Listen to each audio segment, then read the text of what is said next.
Welcome to The Explainer. Today, we're diving into the mystery surrounding the death of Jeffrey Epstein.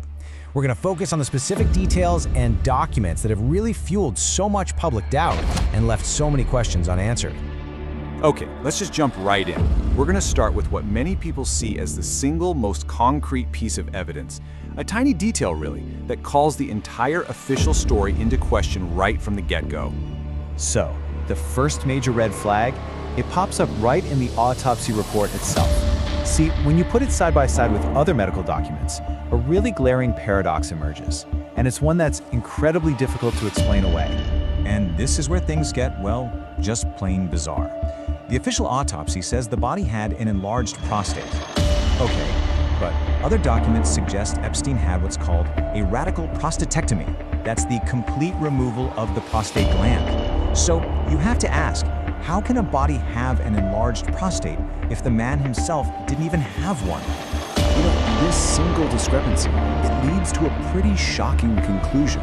If those other medical records are correct, then the body on that autopsy table, well, it couldn't have been Jeffrey Epstein's.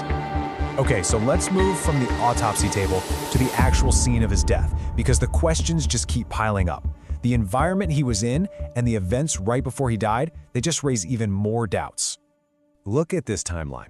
It lays out a series of super suspicious events. Just 18 days before he died, Epstein actually complained that his cellmate, who happened to be a former cop turned contract killer, had tried to kill him. Then, he's found dead. But here's the kicker. Almost 6 months after his death was officially ruled a suicide, a document from an assistant U.S. attorney's office mentions the investigation into the murder of Jeffrey Epstein. So yeah, that's the billion-dollar question, isn't it? Was that just some kind of typo, a slip of the tongue in an official document? Or does it suggest that behind the scenes, authorities were looking at a cause of death that was completely different from what they told the public? So if the body in the morgue might not be his, and the death scene is full of holes, well, that opens the door to all sorts of alternative theories. The main idea here is that Epstein, with all the secrets he knew, might have been way too valuable to just let die. Now, to really get a grip on the main theory, we've got to understand this term, intelligence asset. This isn't your classic James Bond type spy. It's someone an agency uses to gather dirt, compromising info on powerful people. If Epstein was an asset like that, the information he held would have been the ultimate prize. This all leads to a couple of major what-if scenarios. First, extraction.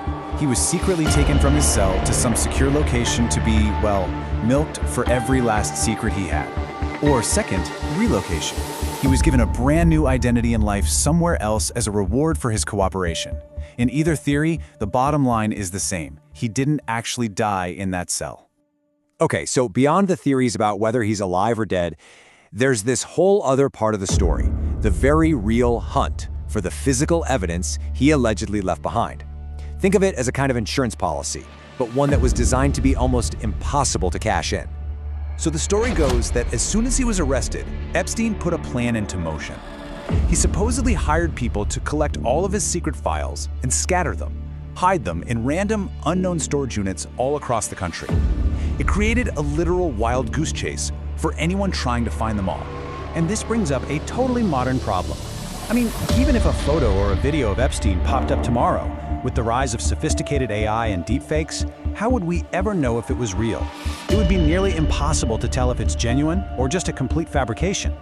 So after going through all these contradictions and theories, it's really important to ask, why does any of this matter? Why is this more than just some conspiracy theory rabbit hole? Well, at the heart of it all is the search for justice for his many, many victims. And just in case there's any doubt about who we're talking about, listen to this. This is a direct quote from a 2018 email from Epstein himself. A friend told me about a really bad guy that gets children for sex sent to his island. She almost fainted when I told her that person is me. There's just no ambiguity there. He's admitting to his own horrific crimes, flat out. And that's really what we're left with, isn't it? When the official story seems to contradict itself at every turn, and the truth is buried under layers of power, influence, and now technology, what on earth does it take to find out what really happened?